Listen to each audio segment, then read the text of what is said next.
सास ने किया भेदभाव, अमीर बहू को पीतल और गरीब बहू को मिट्टी के बर्तन में बंटवारा। शांति देवी की दो बहुएं, सुमन जो अमीर घर से थी और गंगा जो गरीब घर से थी।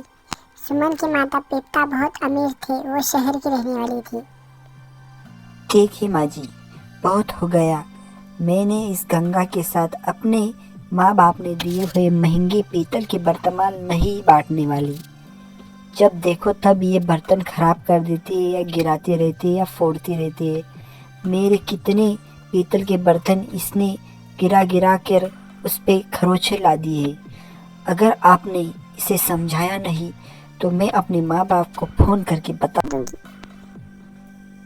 गंगा बेचारी रोने लगी, आंसू बहने लगे। देखो गंगा, ये रोने धोने से कुछ नहीं होने वाला। अगर तुम्हें बर्तन इस्तेमाल करने नहीं आते तो लेती क्यों हो, उसमें खाती क्यों हो, तुम्हें पता नहीं? हाँ माँ जी, बस इस गंगा को समझा दीजिए।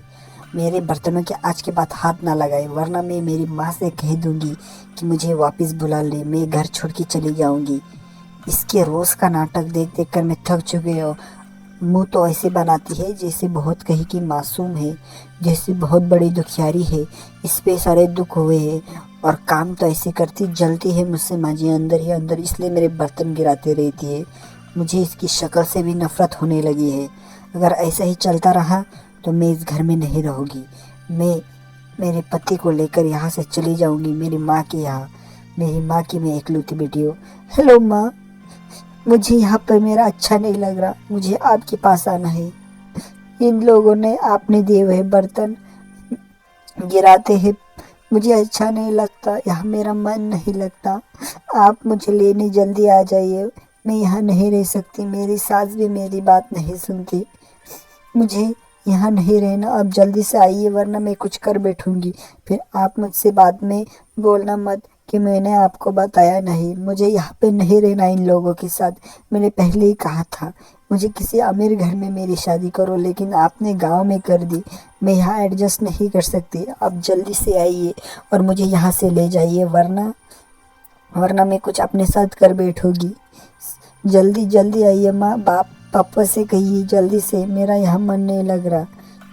मेरी सास भी मेरी बात नहीं सुनती और मेरी जो देवरानी है वो मेरे बर्तन गिराती रहती है। उसका बच्चा मेरा बर्तन फोड़ता रहता है, मेरा सामान तोड़ता रहता है।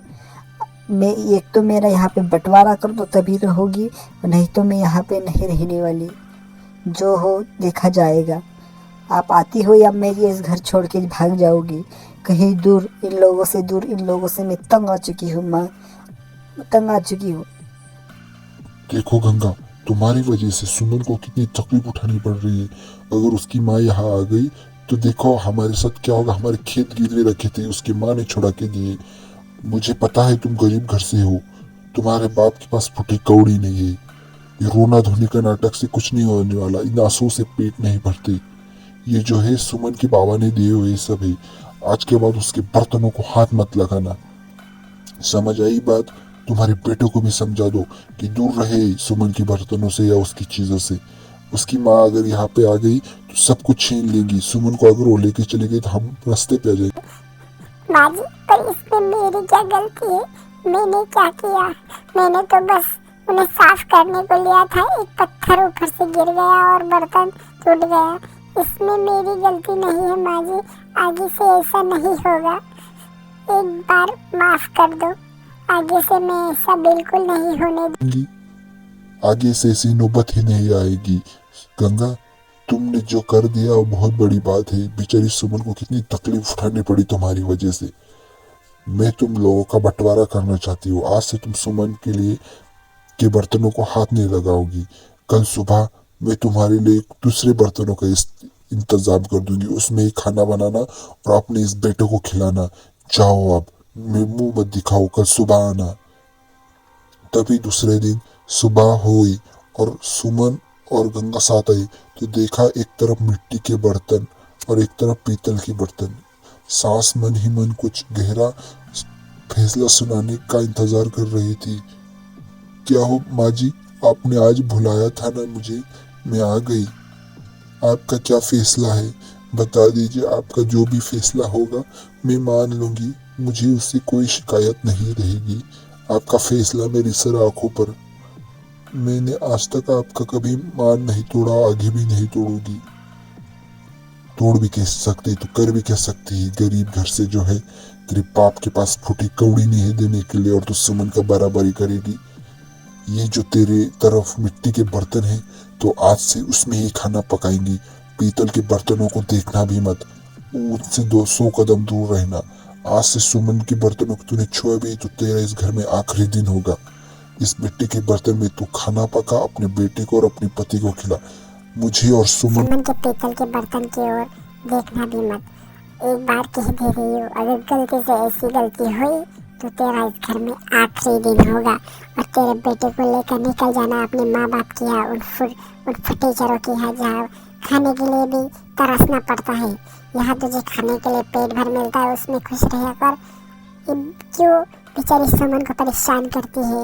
आज के बाद अगर तूने ऐसी कुछ किया तो तेरे मिट्टी के बर्तन भी फोड़ दूंगी। फिर खाना जमीन पर बैठकर अपने माँ बाप से कहना, हाँ माँ जी, आपने इसे समझा दिया, मुझे बहुत अच्छा लगा। आपने माँ को नहीं बुलाऊंगी, और इसे समझा दो, इसके बेटे को भी समझा दो, मेरी महंगी चीज़ों को छूने की कोई ज़रूरत नहीं है। हमेशा मेरी लाई हुई चीज़ों पे कुत्ता फांदता रहता है। अगर कुछ टूट गया फूट गया तो कौन भरेगा। इस फटीचर के माँ बाप तो दे नहीं सकते, और मेरे माँ बाप के लिए ये आसान बात है, लेकिन मैं उन्हें परेशान नहीं करना चाहती बार बार। उन्होंने पहले ही मुझे दे दिया है। तभी अचानक किसी की आने की आहट होती है, तभी गांव का एक सज्जन आदमी वहां पर आता है। क्या हो माँ जी, कोई गंभीर बात है क्या? आप शांत क्यों है? नहीं बेटा मोहन, लेकिन तुम क्यों आए हो? क्या कोई ज़रूरी काम था? अरे हाँ माँ जी, वो मंदिर में कल एक विशेष पूजा है। पंडित जी ने कहा है कि गांव की हर औरत को कुछ न कुछ मीठा बना के लाना है और मंदिर में भोग चढ़ाना है। तो मैं आपको बताना चाहता था कि आपकी दोनों बहुओं को कल कुछ न कुछ मीठा बना के लाना है। गांव की और भी औरतें अपने अपने हिसाब से लाने वाली है, और जिसकी मिठाई सबसे स्वादिष्ट बनी उसे पंडित जी कुछ देने वाले हैं।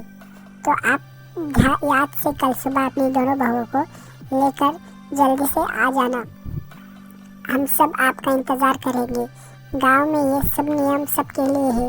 अगर किसी की बहू नहीं आई तो हाँ, नहीं मोहन बेटा, मैं इन दोनों को लेकर जल्दी से आ जाऊंगी और मिठाई भी ले बनाने कहूँगी। तुम चिंता मत करो, कल सुबह हम जल्दी से सब मिठाई बनाकर मंदिर में अपनी उपस्थित रहेंगे। तुम चिंता मत करो, पंडित जी ने जो काम कहा है वो काम हो जाएगा। ठीक है बेटा। तभी मोहन वहाँ से चला जाता है। दोनों बहुएं ये बात सुनती है।